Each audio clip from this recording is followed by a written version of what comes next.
À la recherche de Sophie, Amilcar Mahata. Chapitre 7.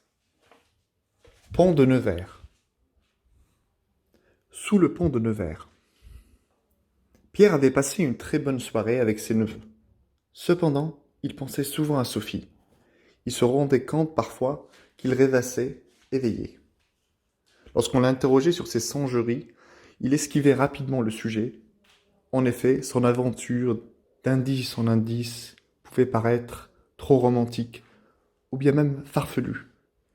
Il préférait parler d'autre chose et garder ce petit trésor pour lui, du moins pour l'instant. Le lendemain, il se rendit au 1 rue de Nevers, un peu nerveux du risque qu'elle ne s'y trouve pas. Il était en avance. Il regarda tout en haut de l'immeuble la belle fresque de statues. La fresque était trop haute pour pouvoir bien tout distinguer. Il fronçait les yeux.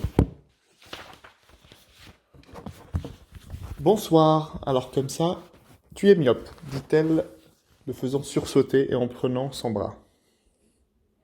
Bonsoir, tu as une manie de me faire sursauter, et j'essaie de l'éviter en me préparant à chaque fois, dit-il à moitié contrarié et à moitié espiègle.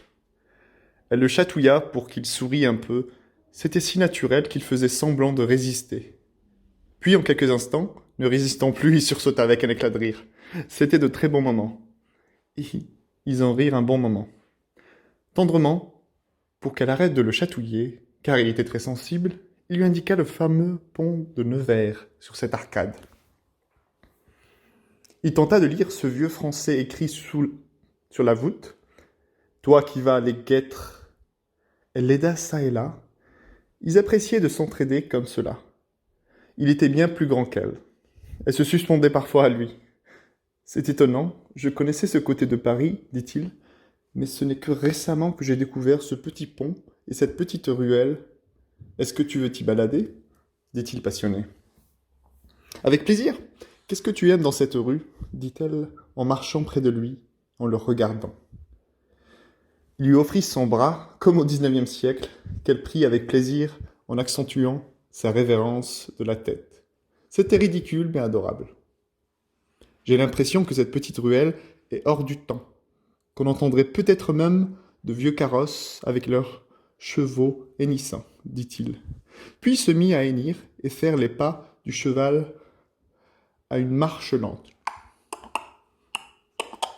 Elle se mit devant lui et ouvrit grandement ses yeux ébahis. « Tu m'impressionnes, dit-elle, restant devant lui. Il devint rouge. Je sais faire d'autres animaux, mais ça sera pour une autre fois, dit-il mystérieux. Elle lui reprit son bras et le lui serra et reprit sa marche. C'était un geste d'une grande tendresse. Ils continuaient à se balader, serrés l'un contre l'autre dans cette rue pavée. C'était romantique et calme. Le bruit du boulevard grouillant à une vingtaine de mètres ne les atteignait pas.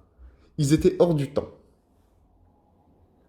Sculpture des danseurs de tango. En sortant de la rue, il devint extrêmement passionné par toutes les galeries d'art, de peinture, d'art moderne. Il l'emmenait de boutique en boutique en lui indiquant les objets les plus insolites. Il lui demandait, à chaque fois, quel objet était son préféré. Il s'arrêtait devant une belle statue de femme dansante en style flamenco. Il s'écarta d'elle et la regarda. « Tu ne serais pas une danseuse de tango, toi ?» dit-il en exagérant son mode interrogatif. Il la regardait, puis regardait la superbe sculpture, puis la regardait encore. Il voyait une ressemblance avec son manteau, serrant sa taille de manière discrète mais élégante. « Je n'en fais pas encore, mais si tu proposes qu'on apprenne le tango ensemble, ce sera avec plaisir, dit-elle. « Bonne idée ? À étudier, dit-il songeur. Elle lui prit le bras et l'emmena vers la galerie suivante. Elle y resta clouée sur place. Les œuvres en bronze de l'artiste Serge Couvert y étaient exposées. Elles représentaient des couples, des familles qui s'enlaçaient. Les sculptures étaient sublimes. Il les admirait ensemble, œuvre par œuvre, avec des yeux d'enfant pleins d'émerveillement. Les émotions étaient là. L'artiste avait réussi à provoquer des émotions intenses avec beaucoup de précision. « Nous sommes là, dit-il, en lui indiquant une statue en bronze, un peu à l'écart, d'un couple qui dansait ensemble quand on dansera le tango, dit-il rêveur.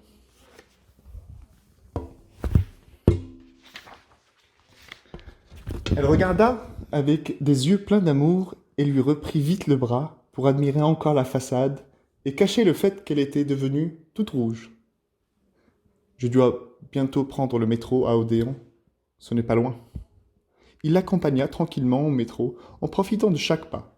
Chaque instant était précieux. Il en avait conscience. Devant la statue de Dantan, il s'arrêta. « À demain, dit-elle. »« À demain, dit-il tétanisé, voulant l'embrasser, mais ne voulant pas gâcher ce moment magique. De l'audace, encore de l'audace, toujours de l'audace, dit-il comme un officier militaire en montrant Dantan, et il se pencha pour l'embrasser juste en dessous de l'arcade sourcilière. Elle ferma les yeux et se laissa embrasser la paupière. C'était original et sensuel. C'était un instant magique qui leur parut durer une éternité.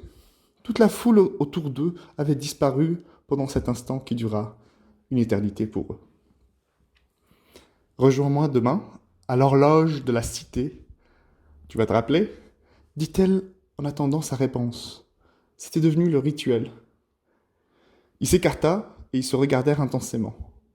Puis elle partit en le regardant un bref instant, mais avec des yeux intenses. Il l'admira avec un sourire béat pendant quelques instants. Quelques minutes plus tard, il se réveilla en se rendant compte qu'il était resté figé, béat, dans cette place bruyante, sans rien voir ou entendre. Il avait été pendant ces moments d'éternité dans une autre dimension.